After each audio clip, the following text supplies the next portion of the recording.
Bien, a continuación va a intervenir don Alberto Cuchí, es arquitecto, profesor titular de la Universidad Politécnica de Cataluña y miembro del Green Building Council de España. Su ponencia, titulada Una visión país para el sector de la edificación en España, lo que pretende es mostrar unas perspectivas espaciales y temporales del sector de la construcción, pues que nos permita actuar en consecuencia, situarnos cada uno de nosotros respecto pues al contexto en el que debemos buscarnos la vida, debemos trabajar. Sin más, tienes la palabra, Albert.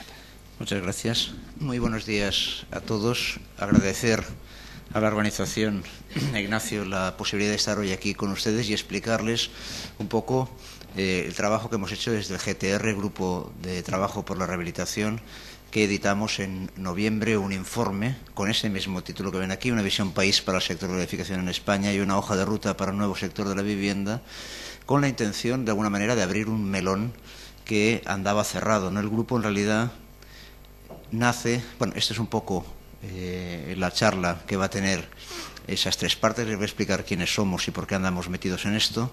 Un poco las dos propuestas a partir de ahí que hemos hecho, una visión estratégica para el nuevo sector de la edificación. Creemos que lo que necesitamos es una refundación. Esto es otro negocio del que hemos venido hasta ahora trabajando y eso es importante, que vayamos adquiriendo esa idea. Naturalmente venimos de un sitio, somos de un sitio y nos hemos formado, tenemos una visión, pero hay que irla transformando y a partir de ahí hay que ir transformando también otras cosas. Y por último, un plan de acción. Bueno, ¿qué es lo que tenemos que hacer? ¿Hacia dónde ir? ¿Qué inversiones se necesita? ¿Quién puede ponerlas? ¿Cómo hay que trabajar? Etcétera. Y por tanto, a partir de ahí, una propuesta. Bien, todo esto viene de una serie de antecedentes que se van produciendo, explotan, por decirlo de alguna manera, durante el año 2010, ¿no? En el 2010 se realiza en Madrid el Congreso Regional de Sustainable Building 2010, en el cual se reúnen estudiosos de varios países sobre temas ya directamente enfocados al tema de la rehabilitación y la rehabilitación a escala de barrio como el factor esencial. Eso coincide, yo estoy ahí de presidente del comité científico, no deja de ser un congreso de esto de científicos locos, de gente que trabaja en sus temas y tal, pero que ya desde ahí se va viendo que ese es el tema y donde se necesita know-how, trabajo, capacidades. Coincide que en otoño, desde el Colegio de Aparejadores y Arquitectos Técnicos de Barcelona, se realiza el Congreso R+S igual a F, rehabilitación más sostenibilidad igual a futuro, en el que habla que la nueva actividad es la rehabilitación, la actividad que debe dedicarse al sector es la rehabilitación y que la sostenibilidad, la eficiencia energética, la eficiencia en el uso de recursos es la llave, el mecanismo, la herramienta a través de las cuales podemos construir ese futuro para el sector que no solo necesita el sector, sino que también necesita el país y eso es importante remarcarlo. Y esto concluye en noviembre en CONAMA 10, el Congreso Nacional del Medio Ambiente, que cada 2 años se realiza en Madrid, en el que habíamos llevado también una línea de trabajo sobre rehabilitación, ¿no? A partir de ahí un poco...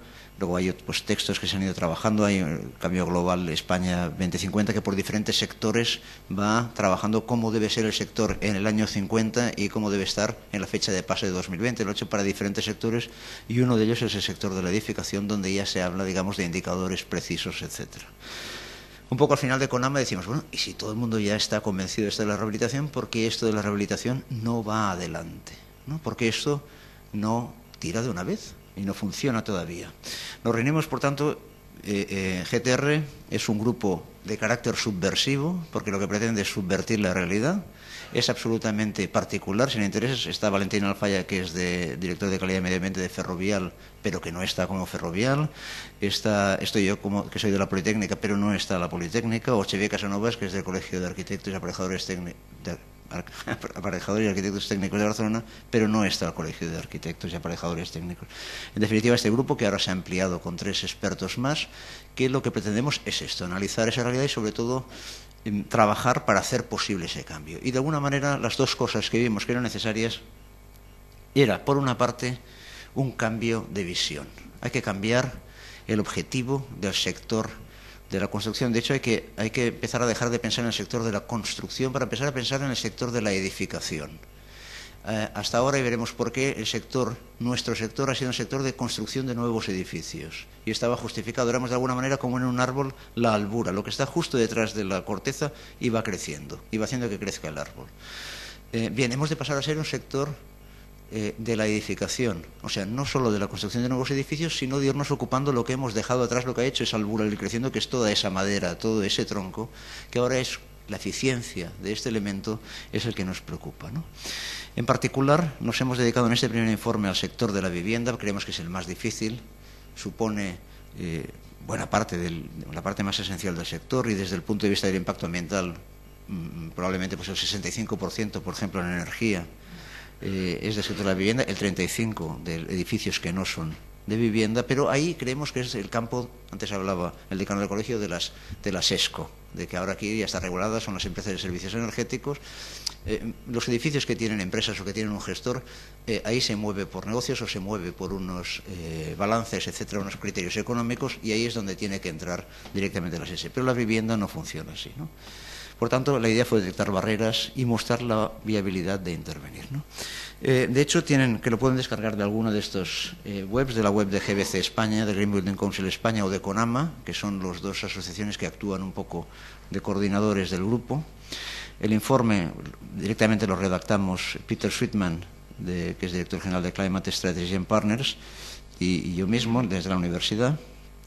Lo revisó mucha gente, es un informe que enviamos a muchos lugares en España y en el extranjero, en la Unión Europea, para que lo revisasen y nos pusiesen pegas, o sea, decimos como hacen a veces con los trabajos universitarios, que lo envías a reviewers, a revisores que te pegan palo, esto no está bien, eso no se entiende, eso no es verdad, de dónde has sacado ese número. O sea, tratamos de hacer en este sentido un documento serio y solvente, y por tanto lo pasamos por todos esos revisores que tienen ahí, que lo pueden ver en el informe, y en él se proponía básicamente esto. Lo fundamental es una visión estratégica.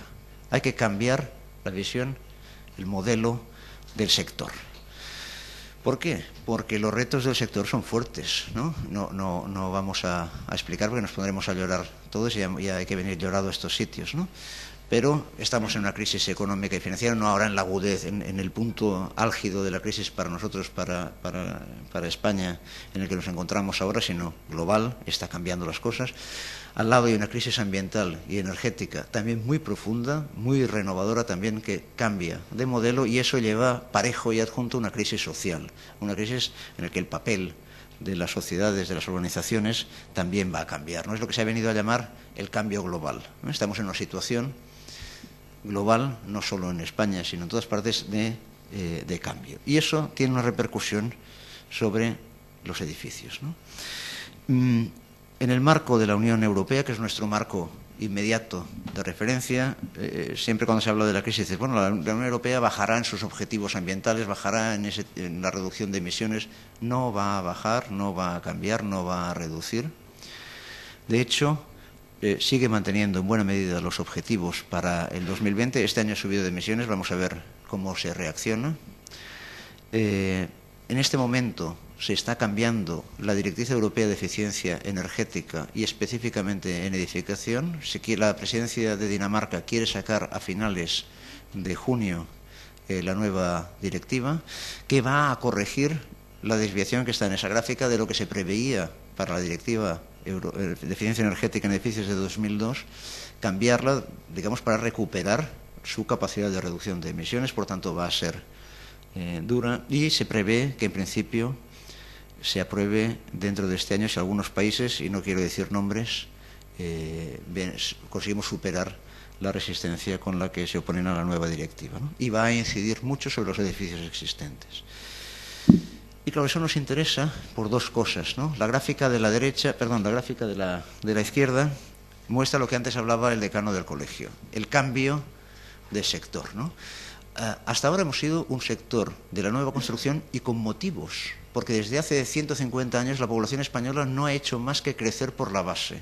La pirámide de población española iba aumentando, con lo cual lo que hacía eran nuevas generaciones cada vez más amplias, que al llegar a la edad de formar hogar, demandaban vivienda. Con lo cual la demanda de vivienda no hacía sino aumentar continuamente, no mantenerse sino aumentar continuadamente. Si a esto además le añadimos procesos como, por ejemplo, la modernización de la economía y, entre otras, la modernización del campo y, por tanto, la inmigración hacia las ciudades, ha habido un incremento continuado de la demanda que ha disparado precios del suelo, disparado precios de la vivienda, ha hecho que la vivienda fuese una inversión que siempre iba a subir a pesar de la degradación del elemento físico que la soportaba, que es el propio edificio, y, por tanto, todos nos hemos acostumbrado a que esto era así. Bueno, ya no es así.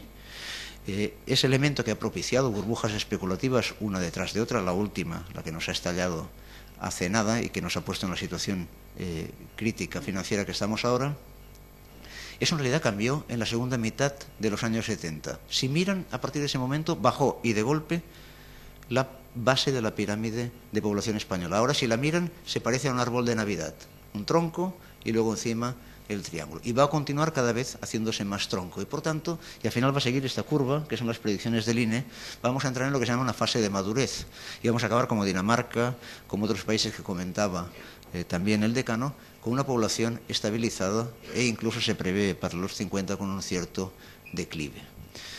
Ha cambiado, por tanto, la base de población, que al final genera la base de la demanda, que al final es lo que mueve el sector. El futuro no va a ser como el pasado, porque han cambiado las driving force que le llaman, o sea, los zócalos que a veces llaman los historiadores, los zócalos que mantienen esa realidad. Eso ha cambiado. Y por tanto existirá nueva construcción, pero no se podrá basar exactamente en los mismos modelos que hemos tenido hasta ahora. Y en cambio tenemos detrás un parque construido enorme y que además es en buena medida ineficiente. Aquí tienen al lado la gráfica, que no sé si la verán los del fondo, seguro que no, pero es la evolución en ese color verde de las emisiones de la economía española, con índice 100 en 1990, que como saben es el año de referencia a la hora de la mayoría, por ejemplo, de Kioto, del Acuerdo de Kioto de reducción de emisiones. Como ven, de 1990 a 2005 se aumentó creo recordar que es un 150%, o sea, aumentaron un 50% respecto a 1990, pero las emisiones debidas al uso de energía en los edificios se dobló. O sea que, digamos, el sector de la edificación, entendido como el sector que provee y mantiene la habitabilidad necesaria para la sociedad, no solo el que construye los edificios, sino el que da habitabilidad, cada vez necesita más recursos para mantenerla. Y eso va contrario a la dirección que necesita el país. La economía será eficiente, la economía en un futuro será eficiente si es eficiente con los recursos, que no es más que también ser eficiente económicamente. Y a medida que estas externalidades, que son las emisiones, que son los impactos ambientales, se vayan internalizando y vayan teniendo un coste, ello va a suponer la ineficiencia, en realidad, un coste en competitividad. Por tanto, tenemos una pieza muy grande, porque llegaron a representar el 20% de las emisiones del país, en la edificación existente, una pieza que hay que cambiar, que hay que arreglar para hacer este país eficiente. Y claro, además esto pues está al lado de la crisis, que es lo que se ha producido en la actualidad, la crisis, esta gráfica de la caída de la vivienda iniciada, a partir de las gráficas de visados de los colegios de aparejadores y arquitectos técnicos y de colegios de arquitectos, la caída del sector, que todavía, si tuviésemos el 2012, yo creo que todavía da otra bajada más, ¿no? En un sector que llegó a suponer esto el 10% del PIB y el 12% del empleo, ¿no? Un sector crítico. Bien, la propuesta, la visión, es que necesitamos un nuevo sector de la vivienda que tiene que dar respuesta a tres retos. Una, como pone, proveer a los residentes de servicios de vivienda adecuados y de buena calidad y accesibles. Hay que dejar de pensar en el sector de la edificación como sector de construcción de nueva vivienda y empezar a pensar como un sector que da un servicio, como el de la sanidad, como el de la educación. Da un servicio que además está en la Constitución, que garantiza el derecho al acceso a la vivienda, y que eso además en el momento de máxima producción no ha conseguido y no ha satisfecho. O sea que fracaso en ese sentido el sector de la nueva construcción respecto a este nuevo sector que se propone. Por otra parte, con una fuerte reducción del impacto ambiental que genera, en concreto del uso de energía y emisiones de dióxido de carbono. ¿Por qué? Porque lo necesitamos para hacer una economía competitiva. Necesitamos rescatar esa energía y esas emisiones que ahora utiliza el parque para que puedan ser utilizadas en actividades productivas. Y por último, que vuelva a ser un sector generador de empleo estable y de calidad, a ser posible, y que de alguna manera vuelva a tener su potencia dentro de la economía española. No solo por tenerla, sino también, en ese sentido, porque a través de un sector con intenciones y visiones sostenibilistas, arranque y tenga esa capacidad de arrastre para que también lo sea en el resto de sectores al cual está ligado. Por tanto, una visión estratégica que permita además que los objetivos que están planteados para 2020 y para 2050, que son objetivos del país al que pertenecemos, si no nos sacan antes, que es Europa, consigamos adherirnos a ellos, porque si estamos adheridos a ellos también estaremos dentro de una matriz. Salía en la 4ª página del País hace un par o 3 de días alguien que decía, no, tenemos que seguir en Europa porque es lo que hace que este país trabaje con una racionalidad, y hay que empezar a ver Europa no como un enemigo que nos quiere hacer la puñeta, sino como el aliado que necesitamos para definitivamente convertirnos en un país moderno. No podemos, decía, volver a la España de los años 50 con grupos de presión enquistados que permiten a partir de ahí hacer un modelo económico autárquico que sirve a unos y a unos pocos y no a otros, ¿no? Pues en ese sentido hemos de empezar a pensar en Europa, que si vamos a sus objetivos vamos a tener a partir de ahí su ayuda. Y claro, eso implica mirarse el sector de otra manera. Por ejemplo, el parque construido de vivienda. ¿Cómo es? Bonita pregunta. Resulta que aquí solo hacemos cada 10 años un censo. Un censo de viviendas que hicimos el 71, el 81, el 91, el 2001. Se volvió a hacer este año cambiando los criterios, por cierto, y ese es el único conocimiento global que vamos teniendo. Cada 10 años hacemos un pinchazo a ver cómo es ese sector.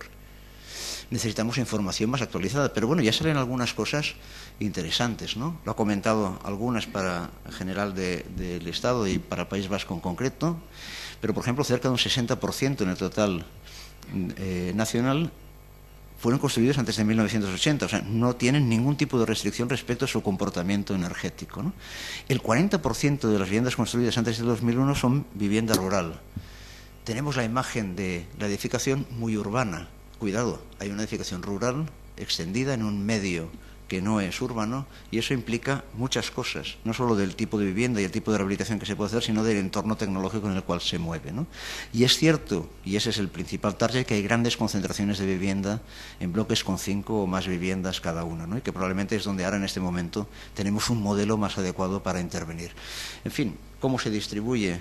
Toda esta información la encontrarán en el informe, que se lo pueden descargar de Internet.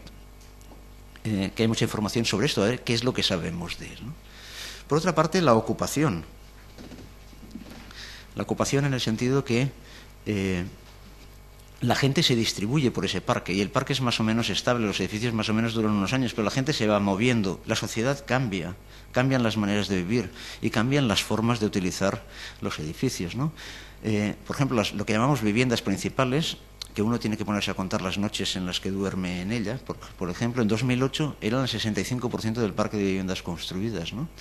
O, por ejemplo, que en el 2009 el 82% del parque de viviendas principales estaba en régimen de propiedad. En Europa es exactamente al contrario.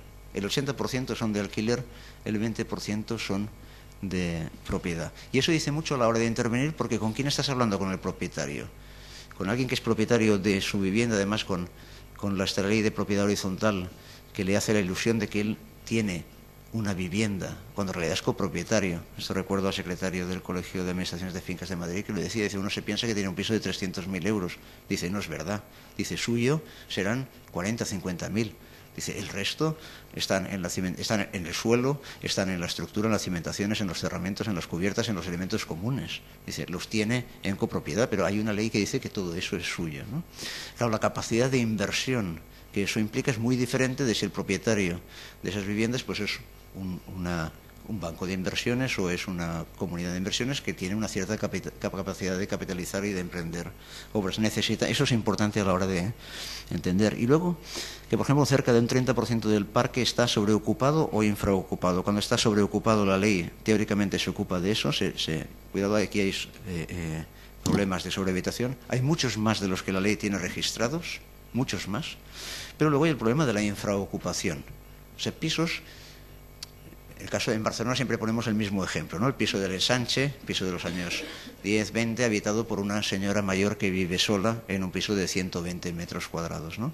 Lo cual tiene un problema. La señora vive estupenda en un piso de 120 metros cuadrados si no fuera porque no se puede pagar la calefacción, por ejemplo, o la limpieza o el mantenimiento, ¿no? Porque esa es la otra cosa que hay que empezar a mirar. ¿Cuáles son los recursos utilizados para esa habitabilidad? ¿Qué cantidad de recursos se ponen en juego ahí? Porque ahora son recursos que se ponen en ese sector, ¿no? Por ejemplo, el uso de energía, que es uno de los recursos importantes de energía en los edificios, un 65% se produce en el sector residencial y ahí tienen la gráfica, según datos del IDAE de este año pasado.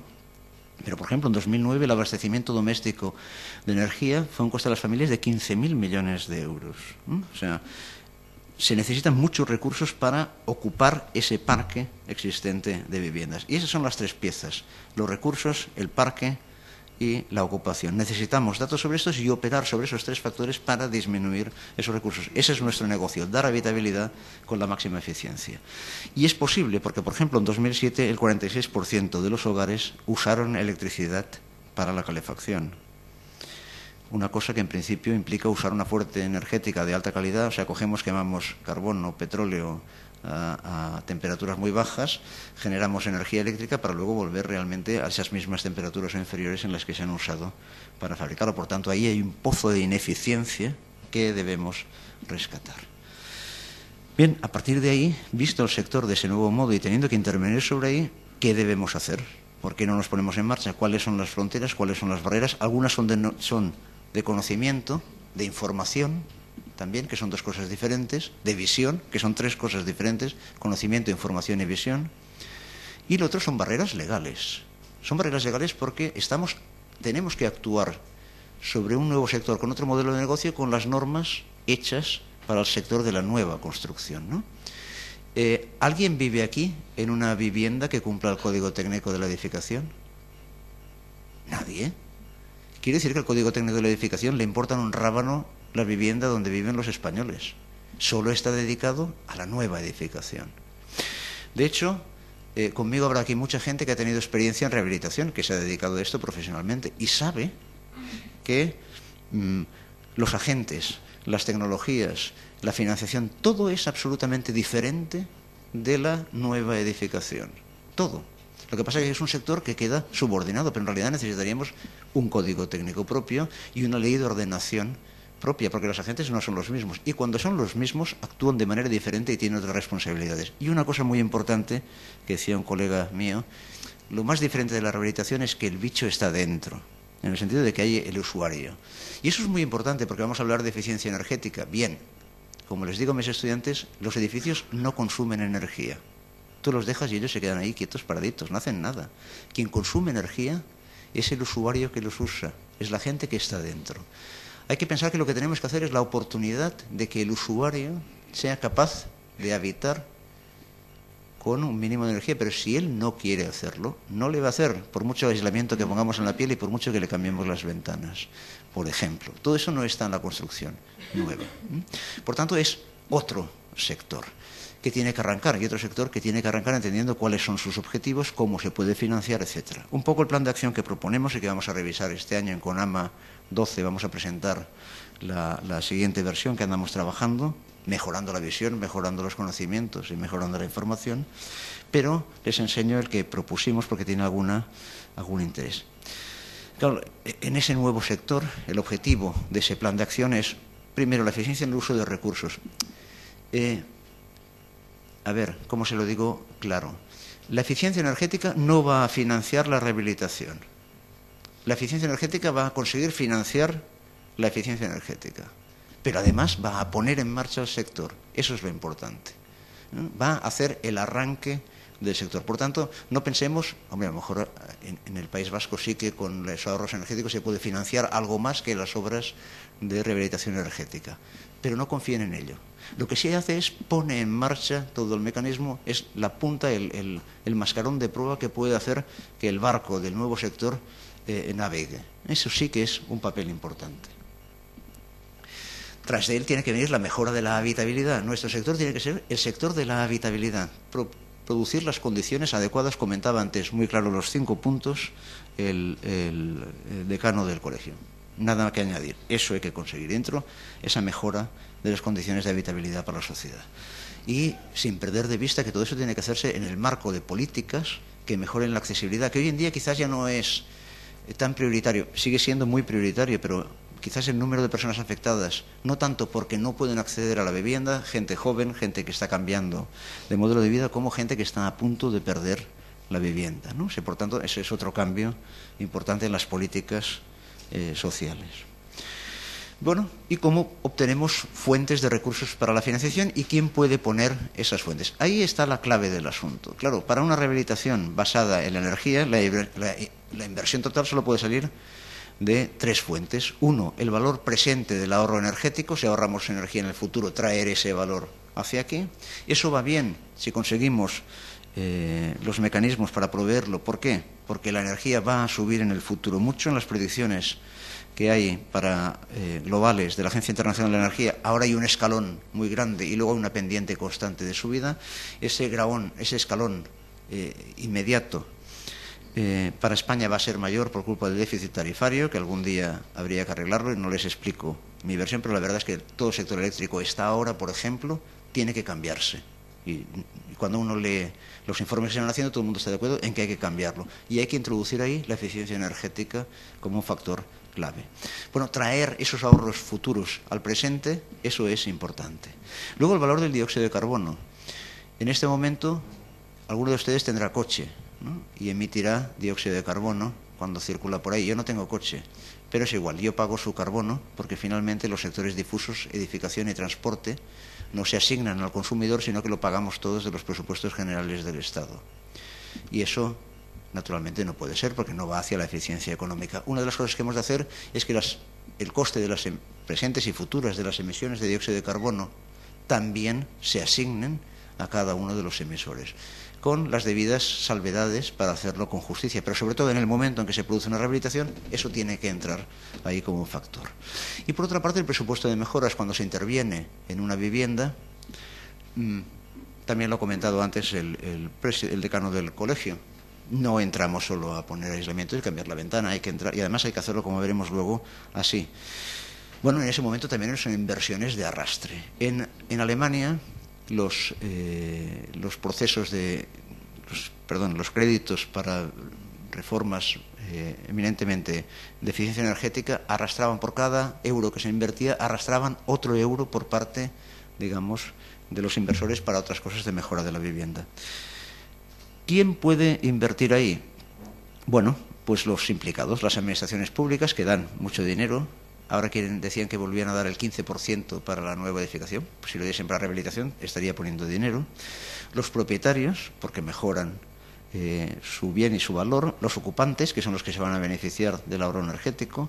Las entidades financieras, que tienen dinero, bueno, ahora no, pero esperemos que lo vuelvan a tener.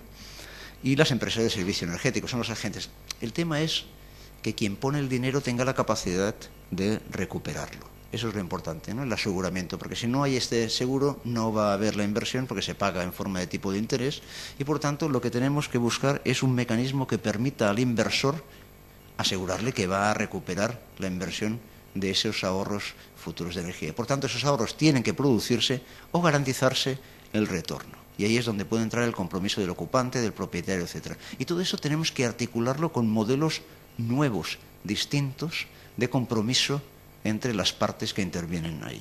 Esa en realidad es la principal dificultad.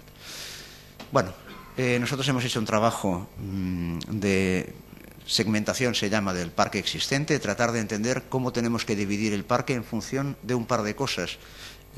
Básicamente una, ¿qué modelos de intervención se requieren? No va a ser lo mismo lo que vamos a hacer en una vivienda rural en Galicia que en unos bloques de vivienda en Barcelona. Pues a partir de ahí hay una serie de segmentaciones. Tampoco es lo mismo en el norte, que hace más frío, que en Andalucía, que hace mucho menos frío, y por tanto a partir de ahí tratar de hacer un mapa de la situación de ese parque construido y de sus necesidades energéticas para ver la posibilidad de inversiones y de retornos ahí.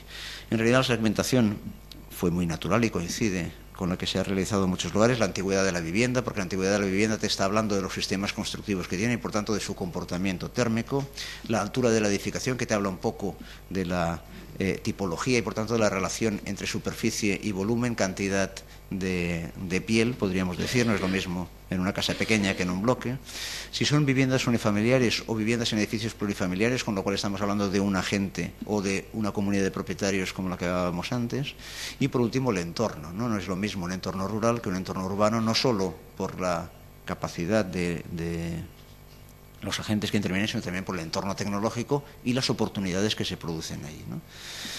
A partir de esa segmentación identificamos 10 hotspots, que les llamamos 10 puntos calientes, que suponen, está ahí, lo tienen, unos 15 millones de viviendas, el 74% de los 20 millones de viviendas construidas antes de 2001. Claro, 2001 2011, las anteriores a 2001 serían las que ya han pasado los 10 años y, por tanto, serían susceptibles de una intervención, por entender que bueno, empieza ese mantenimiento ya a ser necesario, de las cuales casi 11 millones de viviendas son viviendas principales, que son el 75% de las viviendas construidas antes de 2001 y el 65% de las viviendas estimadas para 2011. O sea que se coge con esos 10 hotspots una buena parte. Ahí los tienen clasificados según lo que hablábamos, el número de viviendas que hay, o la dimensión del núcleo en la que se encuentra, el núcleo habitacional, el año de construcción, o las plantas sobrerasantes, y ahí tienen esos 10 puntos con los millones de viviendas que quedarían enmarcadas ahí. Cada una de ellas requiere unas recetas especiales, tiene unas opciones especiales. Claro, no es lo mismo intervenir pues en las casas de la izquierda que en los bloques, en los superbloques de la derecha, ¿no? Tienen que ser instrumentos diferentes de intervención. Los tenemos colocados en el mapa donde están cada uno de esos hotspots, en qué provincias, por tanto, en qué condiciones climáticas, en qué modelos de gestión, etcétera. Y a partir de ahí, por ejemplo, se ha hecho una segregación, una disposición de los consumos energéticos para los diferentes hotspots. Y no solo para los diferentes hotspots, sino, digamos, buscando las diferentes regiones. Porque, claro, si hacemos una gráfica y vemos el número de viviendas y consumo energético por vivienda, kilowatt horas anuales, nos sale pues más o menos una campana de Gauss. Y claro, el punto medio es el promedio de consumo energético de la vivienda. Pero en realidad, en el percentil del 27% primero, tenemos las viviendas que generan el 50% del consumo. Y esas son las que deben ser el target, porque estas son las que directamente resultan más rentables de intervenir, ¿no? Pues de alguna manera las tenemos localizadas de una forma estadística. Ahí tienen un poco la repartición de los megawatts hora de consumo energético en calefacción por viviendas en esos diferentes hotspots, y luego las bases del plan de acción, o sea, las condiciones en el informe están más explicitadas que assumptions, que les llamamos las asunciones que funcionan. Les remarco la primera, que es la importante. Una intervención en las viviendas que permita la reducción del consumo energético de calefacción del 80%, más un ahorro adicional mediante placas solares, etc. A ver, eso es importante porque los modelos, también lo hablaba el decano del colegio, y es vital, hay que hacer intervenciones globales, de una vez y por todas, no pequeñas intervenciones. Cuando se escoge un campo en el que trabajar, hay que entrar a fondo. ¿Por qué? Porque si no sucede lo que están haciendo ahora muchas compañías de suministro, ¿no? Te cambio la caldera y consigo una reducción del 20%, porque ha aumentado el 20% la eficiencia del aparato, y además lo recupero en 3 años, la financiación. Claro, quiere decir que la siguiente que vas a hacer ya la vas a recuperar a 6 años y la siguiente a 20, y ya no la vas a hacer. Hay que hacer actuaciones con objetivos totales y de una sola vez, para que las que se amortizan a más corto plazo ayuden a amortizar a las de más largo plazo, porque si no vamos a dejar una cantidad de trabajo por hacer increíble. De hecho, yo, si estuviera el gobierno, prohibiría intervenciones particulares de elementos en concretos con políticas que se están llevando en este campo, porque son perjudiciales, muy perjudiciales a medio y largo plazo, y deben ser evitadas. Hay que intervenir, por tanto, y con compromisos de cumplimiento de esas condiciones, ¿no? Bueno, las financiaciones que hemos contado a un coste de 25%, 20 años, que ahora parece claro hablar de esas cosas. y algunos no se acercan a las puertas de los bancos, pero, por ejemplo, no sé si saben que existe financiación de la Unión Europea para esos temas que no se ha agotado en los 2 últimos años. O sea, hay dinero disponible para ese tipo de cosas si uno tiene un plan serio y tiene esas seguros de que ese dinero se va a invertir para eso. Una financiación inicial pública que no tiene que ser directa, sino que puede ser con ahorro, que además que puede ser con ahorro de impuestos y que tiene que ser con desgravaciones, y que se retorna en menos de un año. Claro, otra cosa importante, una curva de mejora tecnológica, ¿no? Claro, ahora hablamos a lo mejor de 25.000 viviendas renovadas al año. Claro, cuando renovemos, como veremos ahora, 250.000, eso implica un cambio de escala de demanda que va a hacer que los cambios tecnológicos en rehabilitación sean enormes, que las técnicas que utilicemos sean muy distintas de las que estamos viendo ahora. Yo me acuerdo de la luminosis, no sé si se acuerdan de ese tema, ¿no? Al principio era una cosa terrible porque ¿cómo reparabas un forjado con eso? Luego salieron unas zapatillas de aluminio extraordinarias que se fijaban con gran facilidad y aquello acabó reducido a 20.000 de las antiguas pesetas por metro cuadrado, algo absolutamente asumible. ¿Por qué? Porque había millones de metros lineales de viguetas a rehabilitar. Y eso puso en marcha, la industria puso en marcha una demanda de tal tamaño que permitió industrialización. Les aseguro que si ponemos en marcha una cosa de estas, dentro de 10 años no vamos a conocernos porque habrá cambiado tanto las técnicas de la rehabilitación que nos sorprenderán, ¿no? Y por otra parte es un llamado para un cambio tecnológico que también necesitamos, ¿no? Lo cual hace pues que se vaya produciendo una reducción de costes progresiva en la renovación de vivienda respecto a lo que hay actual. Un valor medio del CO2 equivalente al 15% del coste de la energía ahorrado. Esto hay que colocarlo también por mecanismos legales, etcétera. Hay que hacer lo posible. Bueno, hay unas bases que cumplir.